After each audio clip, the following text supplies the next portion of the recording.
اسی لیے قرآن نے زندہ لوگوں کا کہا وَلَا تَقُولُوا لِمَنْ يُقْتَلُ فِي سَبِيلِ اللَّهِ أَمْوَاتٌ بَلْ أَحْيَاءٌ وَلَٰكِن لَّا تَشْعُرُونَ۔ جو لوگ اللہ کی راہ میں مارے جائیں انہیں مردہ نہ کہو، اصل میں مردہ تو وہ ہیں جو اہل بیت کو چھوڑ گئے ہیں،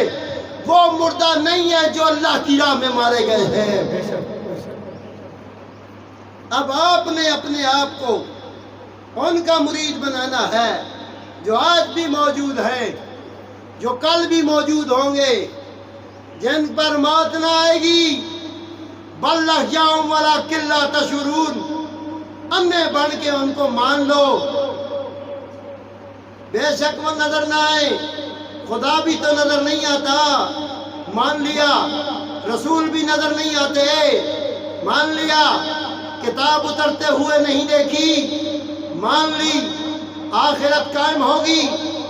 مان لیا، فیصلے ہوں گے، جنت جہنم تقسیم کی جائے گی، مان لی،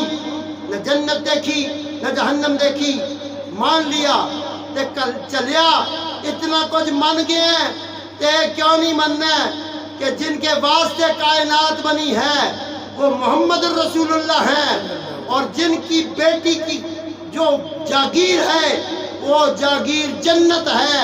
تو جنت پانا ہے تو ان کی مریدی میں آ جا، ان کے در کا گدا بن جا۔ اللہ تبارک و تعالی آج کی اس مبارک محفل پاک کو مقدم جانتے ہوئے، عزت جانتے ہوئے، ہم سب کو پاک مدینہ پاک کی سب کو حاضری نصیب فرمائے، اور اتنی توفیق دے کبھی ہم بھی عمرہ کے لیے جائیں اور کبھی ہم حج کی سعادت کو جائیں، اور جب حج کر کے آ جائیں تو پھر غربا،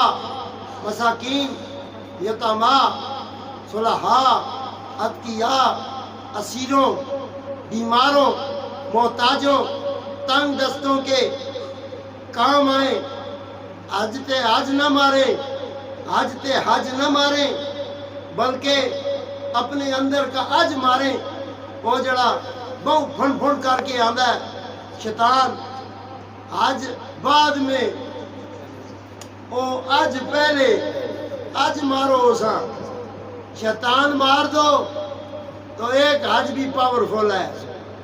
شیطان اندر کا مار دو تو پھر 300 عمرہ کرنے کی لوڑ ہی نہیں، اندروں شیطان مر گیا تو ایک بھی عمرہ پاس ہے۔ اللہ تبارک و تعالی سب کا اس پاک محفل پاک میں آنا قبول و منظور فرمائے۔ ذوق و شوق کے ساتھ ذکر کریں اور ذکر